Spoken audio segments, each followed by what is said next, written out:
একজন যুবকের বেশে সাদা ধবধবে জুব্বা পরে সুগন্ধি মেখে মুমূর্ষু ব্যক্তির শিয়রে বসে বসে বলে, ইয়া আইয়াতুহান নাফসুল মুতমাইন্না, হে প্রশান্ত আত্মা, উখরুজি ইলা মাগফিরাতুল্লাহি ওয়া রিদওয়ানি, আল্লাহর ক্ষমা আর দয়ার দিকে বের হয়ে আসো। বলা মাত্রই মুমিনের আত্মাটা স্মুথলি বের হয়ে আসে। কাফান মিন আকফানিল জান্নাহ, হানুত মিন হানুতিল জান্নাহ, জান্নাত থেকে আনা সুগন্ধি কাফনের মধ্যে পেঁচিয়ে তিনি রূহটাকে নিয়ে ইল্লিনে চলে যায়।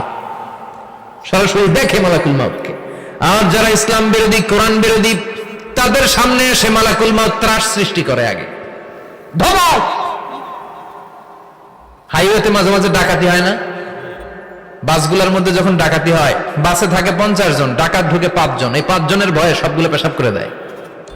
কারণ ত্রাস সৃষ্টি করে। এসেই চাইনিজ কুড়াল দিয়ে আগে কুবায় দেয় 4-5 জনের। রক্ত দেখে কি দেওয়ার সব আগে রেডি করে রাখে।